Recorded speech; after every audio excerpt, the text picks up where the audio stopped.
Imagine spending 6 months creating something. Every stitch perfect, every color precisely placed, every pattern executed flawlessly. You step back and look at your masterpiece, and it's perfect. Then, at the very end, you deliberately ruin it. You add one wrong color, one mismatched square, one intentional flaw. This is what every Amish woman does with every quilt she makes. And when I learned why, it changed how I see perfection, success, and life itself. Today, I'm revealing the secret behind the deliberate imperfection in every Amish quilt. And I warn you, the reason might make you cry. It did for me. Let's dive in. What is the humility block?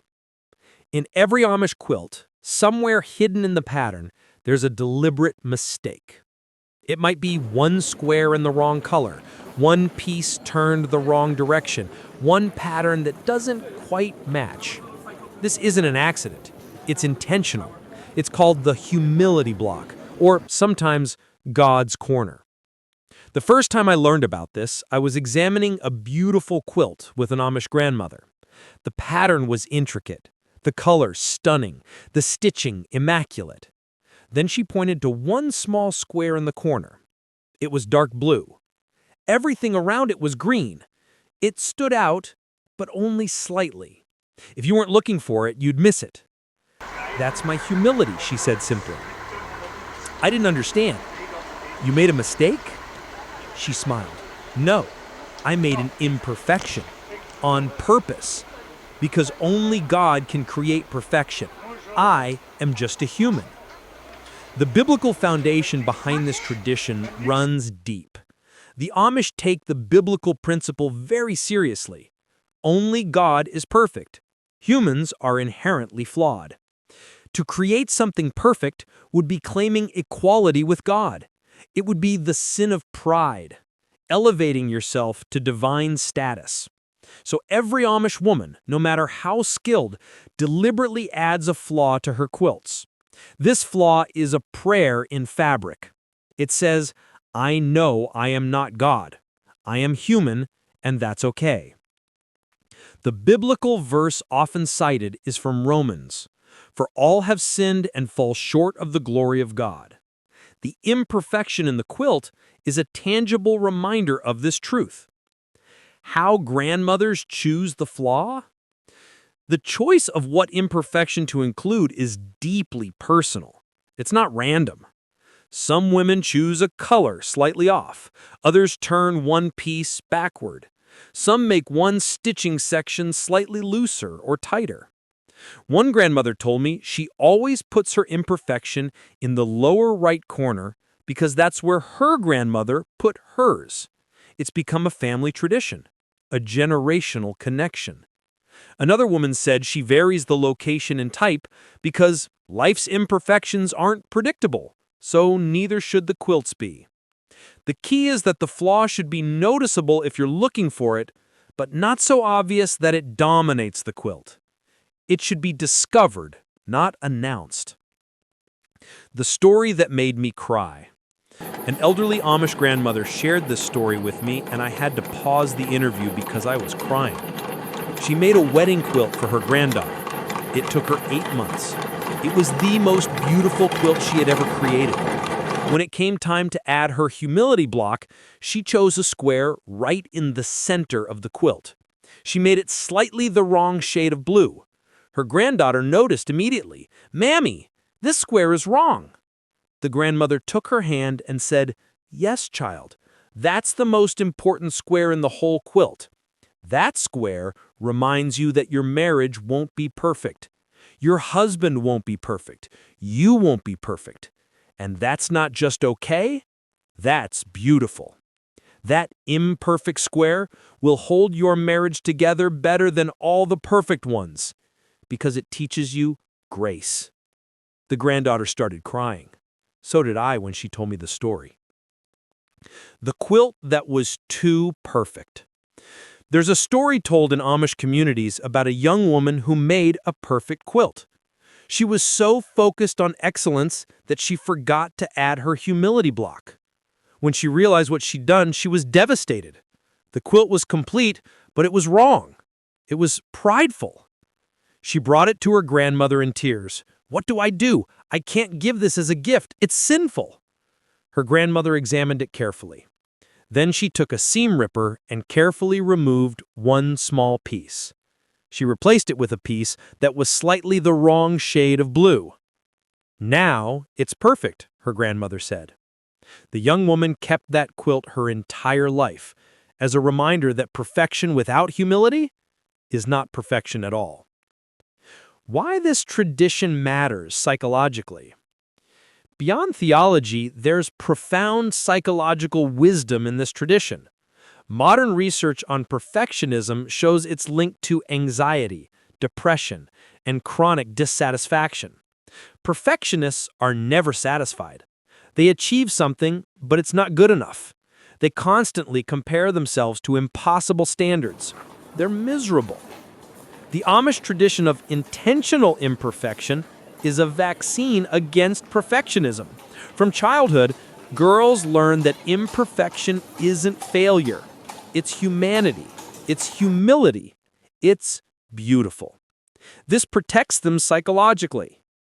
Amish women don't suffer from the same rates of anxiety and depression as modern women who are constantly pursuing impossible perfection. The intentional flaw gives them permission to be human. And that permission is freeing. When a young Amish girl makes her first quilt, usually around age 8 or 9, she's taught about the humility block from the beginning. Her mother or grandmother guides her. "This quilt is beautiful. You've worked so hard. Now comes the most important part. You must choose your imperfection." The girl is confused at first, "But I want it to be perfect." And then comes the teaching moment. Only God makes perfect things. You are not God. You are His child, and He loves you with all your imperfections. Your quilt should show that same truth. The girl chooses her flaw, usually something simple, one wrong color, and she learns the most important lesson she'll ever learn about life. You don't have to be perfect to be valuable and loved. The philosophy applied to life. The Amish humility block isn't just about quilts. It's a philosophy that extends to all of life. Amish people apply this principle everywhere. In farming, they don't strive for the perfect crop. They do their best and accept what God provides. In parenting, they don't expect perfect children. In marriage, they don't demand perfect partners. This acceptance of imperfection creates peace.